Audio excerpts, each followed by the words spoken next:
Hello students, स्वागत है आपका अपने इस नाइस मैथमेटिक्स चैनल में। मैं हूं जय सर और आज मैं 10th क्लास विज्ञान के अंतर्गत भौतिकी विषय का विद्युत धारा लेकर के आप सभी के समक्ष उपस्थित हूं। तो आज का वीडियो आपके लिए काफ़ी उपयोगी होने वाला है। वीडियो को आप छोड़ के कहीं जाएंगे नहीं। यदि आपको मैट्रिक का एग्ज़ाम देना है, चाहे आप बिहार बोर्ड से हो या सीबीएसई बोर्ड से हो या किसी भी स्टेट बोर्ड से हो, तो आज का वीडियो आपके लिए काफ़ी उपयोगी होने वाला है। आज का हमारा टॉपिक है विद्युत धारा यानी करंट इलेक्ट्रिसिटी। तो करंट इलेक्ट्रिसिटी से टोटल 45 MCQ लिए गए हैं, जो कि आगामी बोर्ड परीक्षा के लिए काफ़ी महत्वपूर्ण है। पहला क्वेश्चन है आपके स्क्रीन पर कि विभव का एसआई मात्रक। तो विभव का एसआई मात्रक वोल्ट होता है, जो कि ऑप्शन बी में है। तो इसका सही जवाब होगा वोल्ट। नेक्स्ट क्वेश्चन है बच्चों, क्वेश्चन नंबर 2 आपके स्क्रीन पर, निम्न में से कौन अर्धचालक नहीं है? अर्धचालक कौन नहीं है?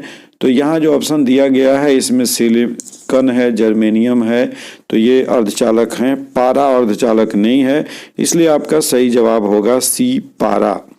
नेक्स्ट क्वेश्चन है क्वेश्चन नंबर 3, वोल्ट पर एम्पियर प्रदर्शित करता है। तो वोल्ट पर एम्पियर ओम को प्रदर्शित करता है, इसलिए सही जवाब होगा आपका सी, ओम। नेक्स्ट क्वेश्चन नंबर 4 है आपके स्क्रीन पर, विद्युत प्रतिरोध का मात्रक। तो प्रतिरोध का मात्रक ओम होता है, इसलिए इसका सही जवाब होगा सी, ओम।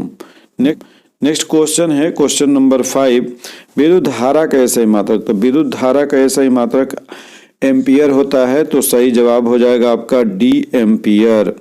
नेक्स्ट क्वेश्चन है क्वेश्चन नंबर 6 आपके स्क्रीन पर, 1, 2 और 3 ओम के 3 प्रतिरोध को श्रेणी क्रम में जोड़ने पर समतुल्य प्रतिरोध होगा। तो देखिए, प्रतिरोध को दो तरह से जोड़ते हैं, एक श्रेणी क्रम और दूसरा समानांतर क्रम। तो श्रेणी क्रम में सभी को जोड़ देते हैं, समतुल्य प्रतिरोध जो होगा सभी के सिंपल जोड़ के बराबर होगा। तो यहाँ 1 जोड़ 2 जोड़ 3 यानी 6 होगा, इसलिए इसका सही जवाब होगा डी, ऑप्शन 6, ओम। अगला क्वेश्चन है क्वेश्चन नंबर 7 आपके स्क्रीन पे, ओम के नियम को परिभाषित करने में किसका मान अचर रहता है? तो ओम के नियम को परिभाषित करने में ताप अचर रहता है, इसलिए सही जवाब होगा आपका सी, ताप।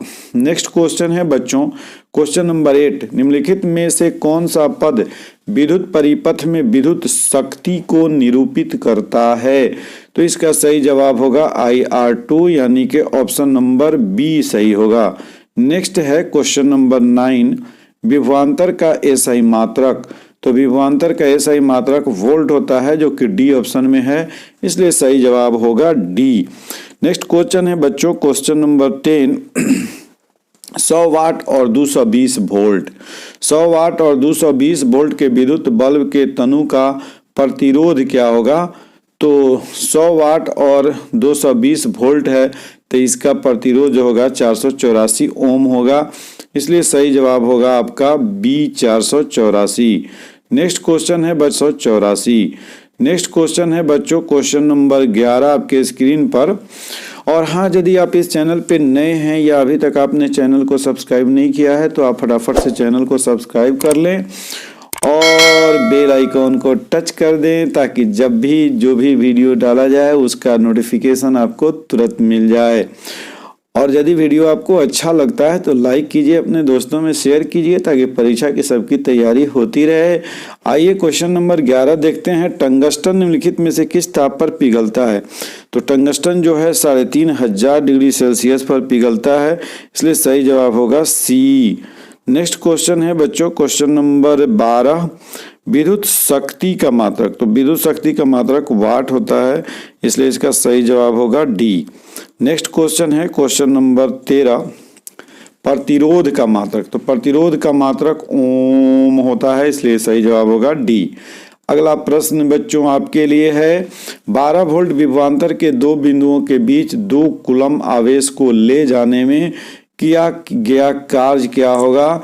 तो 12 वोल्ट विभवांतर है और 2 कूलम आवेश है, तो कार्य जो हो जाएगा वह 24 जूल हो जाएगा, इसलिए सही जवाब होगा बी। अगला प्रश्न है आपके लिए, सेल के विद्युत वाहक बल का मात्रक क्या होता है?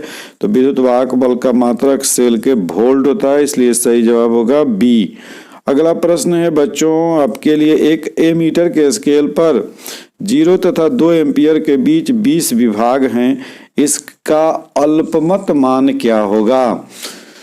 तो 0 से 2 एम्पियर है तो 2/20 यानी इसका सही जवाब होगा ए 0.1। अगला प्रश्न है आपके लिए 17 नंबर, आवेश का एसआई मात्रक। तो आवेश का मात्रक कूलाम होता है, इसलिए सही जवाब होगा कूलाम डी। 18 नंबर सवाल है, जब किसी चालक तार से विद्युत धारा प्रवाहित होती है तो गतिशील कण होते हैं। तो गतिशील कण इलेक्ट्रॉन होते हैं, इसलिए सही जवाब है इलेक्ट्रॉन, ऑप्शन नंबर डी। अगला प्रश्न है आपके लिए, किसी चालक के प्रतिरोधकता का मात्रक ओम मीटर होता है। तो सही जवाब हो गया आपका बी, ओम मीटर। और 20 नंबर प्रश्न है, निम्नलिखित में कौन विद्युत का सुचालक है? सल्फर, प्लास्टिक, आयोडीन और ग्रेफाइट। तो हम लोग जानते हैं ग्रेफाइट जो है वह विद्युत का सुचालक होता है, तो सही जवाब होगा आपका 20 का डी। तो प्यारे बच्चों, इस चैनल पे आपको मैट्रिक के पूरी तैयारी कराई जा रही है और सभी विषय के एमसीक्यू के वीडियो आपको डाले जा रहे हैं। तो यदि आप और वीडियो नहीं देखे हों तो डिस्क्रिप्शन बॉक्स में सारे वीडियो के लिंक दिए गए हैं, आप वहां जा करके आप वीडियो को देखिए और अपनी परीक्षा की तैयारी कीजिए। अगला प्रश्न है प्रश्न संख्या 21 आपके स्क्रीन पे, विभवांतर का एसआई मात्रक जो है वह वोल्ट होता है, इसलिए सही जवाब होगा सी, वोल्ट। अगला प्रश्न है, किसी बल्ब से 1 मिनट में 120 कूलम आवेश प्रवाहित होता है, तो प्रवाहित धारा का मान क्या होगा? तो प्रवाहित धारा का मान हो जाएगा 2 एम्पियर, इसलिए सही जवाब होगा ऑप्शन नंबर 20। क्वेश्चन अगला है आपके स्क्रीन पे 23 नंबर, विद्युत बल्ब का तनु किस धातु का बना होता है? तो ये तो टंगस्टन का बना होता है, इसलिए सही जवाब होगा आपका बी, टंगस्टन। अगला प्रश्न है आपके लिए, 10 ओम एवं 20 ओम के दो प्रतिरोध के श्रेणी क्रम में जोड़ने पर समतुल्य। तो 10 ओम और 20 ओम को श्रेणी क्रम में जोड़िएगा तो 10, 20, 30 हो जाएगा, इसलिए सही जवाब होगा 30 ओम यानी सी। अगला प्रश्न है, किसी बल्ब से 220 वोल्ट पर 2 एम्पियर की धारा प्रवाहित होती है, तो फिलामेंट का प्रतिरोध क्या होगा?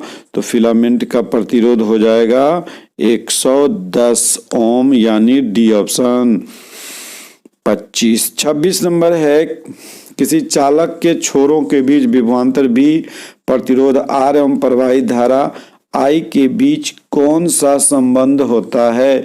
तो भी इक्वल टू आई आर होता है, इसलिए सही जवाब हो जाएगा ए। नेक्स्ट क्वेश्चन है, ओम का नियम है, ओम का भी नियम यही है, भी इक्वल टू आई आर, इसलिए सही ऑप्शन ए।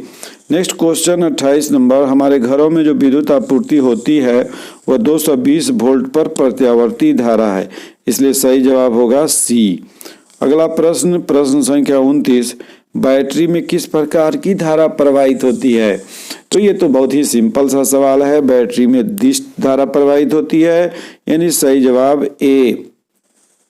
30 नंबर है, 1 वोल्ट कहलाता है, तो 1 वोल्ट जो है वह 1 जूल प्रति कूलम कहलाता है, इसलिए सही जवाब होगा आपका बी।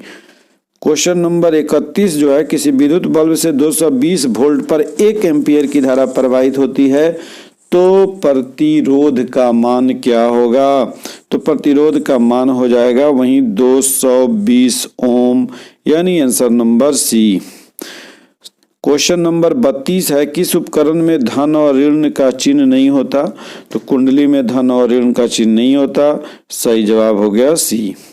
अगला प्रश्न है बच्चों प्रश्न संख्या 33, विद्युत परिपथ में 2 बिंदुओं के बीच विभवांतर मापने के लिए जो प्रयुक्त होता है उसका नाम है वोल्ट मीटर, यही विभवांतर को मापता है, यानी ऑप्शन नंबर बी। अगला प्रश्न है प्रश्न संख्या आपका 34 है, ये 1, 2, 3 ओम के प्रतिरोध को श्रेणी क्रम में 12 वोल्ट की बैटरी से जोड़ा जाता है, तो परिपथ में विद्युत धारा का मान क्या होगा? तो इसका सही जवाब होगा 2 एम्पियर, यानी के ये जैसे जोड़ेंगे तो 1 2 3 3 6 ओम प्रतिरोध हो जाएगा और 12 वोल्ट की बैटरी है तो 12/6 यानी 2 एम्पियर। प्यारे बच्चों, अगला क्वेश्चन है आपके लिए 35। 1 वोल्ट कहलाता है तो 1 वोल्ट 1 जूल प्रति कूलम को कहते हैं, इसलिए इसका सही जवाब हो गया बी। सही जवाब हुआ बी। नेक्स्ट क्वेश्चन है 36 नंबर। विभवांतर मापने वाले यंत्र को वोल्ट मीटर कहेंगे। विभवांतर मापने वाले यंत्र को वोल्ट मीटर, विद्युत धारा मापने वाले यंत्र को आमीटर। तो इसका सही जवाब हो गया बी।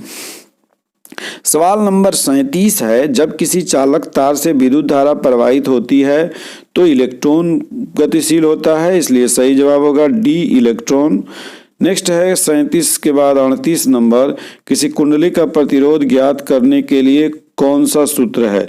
तब V = I R तो इसमें है नहीं, तो R = V/I हो जाएगा, यानी 38 का आंसर हो जाएगा सी, R = V/I। 39 यानी 39 नंबर क्वेश्चन है। किसी चालक से 2 मिनट तक 1 एम्पियर की धारा प्रवाहित होती है, तो प्रवाहित होने पर आवेश का मान कितना होगा? तो आवेश का मान होगा 120 कूलम। किसी चालक तार से 2 मिनट तक 1 एम्पियर की धारा प्रवाहित होती है, 120 कूलम, यानी ऑप्शन बी। नेक्स्ट है 40। परिपथ में विद्युत धारा की माप किससे की जाती है? तो विद्युत धारा की माप अभी बताए हैं, आमीटर से की जाती है, इसलिए सही जवाब होगा 40 का सी। तो इस तरह से अगला प्रश्न है आपके लिए 41। 1 ओम और 2 ओम के प्रतिरोधों को यदि श्रेणी क्रम में 6 वोल्ट की बैटरी से जोड़ दिया जाए तब विद्युत धारा का मान क्या होगा? तो 2 एम्पियर हो जाएगा। कितना होगा? 2 एम्पियर, यानी ऑप्शन नंबर आपका बी ही सही होगा। अगला प्रश्न संख्या 42। आमीटर को विद्युत परिपथ में कैसे जोड़ा जाता है? तो आमीटर को विद्युत परिपथ में श्रेणी क्रम में जोड़ा जाता है और वोल्ट मीटर को समानांतर क्रम में। अगला प्रश्न है 43 नंबर। 100 वाट का विद्युत बल्ब 250 वोल्ट के विद्युत मेन से जोड़ा जाता है, बल्ब से प्रवाहित धारा का मान क्या होगा? तो बल्ब से प्रवाहित धारा जो होगा उसका मान हो जाएगा 0.4 एम्पियर। 0.4 एम्पियर यानी 100/250। तो इसका सही जवाब हो जाएगा बी, 43 का बी।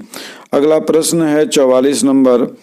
1 कूलम विद्युत आवेश कितने प्रोटॉन से बना होता है? 1.6 × 10⁻⁻19। तो ये पावर है -19, इसलिए सही जवाब होगा ए। अगला प्रश्न है 45 नंबर। विद्युत बल्ब का तंतु बना होता है, तो विद्युत बल्ब का तंतु जो है वह टंगस्टन का बना होता है, इसलिए सही जवाब होगा सी। तो बच्चों आज हम लोगों ने 45 क्वेश्चंस किए और ये सभी एनसीईआरटी के बुक से कलेक्शन किया गया है और आपके लिए काफ़ी महत्वपूर्ण है। और आगामी जो भी परीक्षा होने वाली है, चाहे वह बिहार बोर्ड की परीक्षा हो, सीबीएसई बोर्ड की परीक्षा हो या अदर बोर्ड की परीक्षा हो, ये सभी में प्रश्न पूछे जा सकते हैं। तो इस तरह के महत्वपूर्ण वीडियो के लिए आप बने रहिए नाइस मैथमेटिक्स चैनल पर। और जाते जाते यदि आपने चैनल को सब्सक्राइब नहीं किया है तो आप सब्सक्राइब कर लीजिए और वीडियो को लाइक कर दीजिए और अपने दोस्तों में शेयर कीजिए। फिर मिलते हैं अगले वीडियो के साथ। Okay, bye.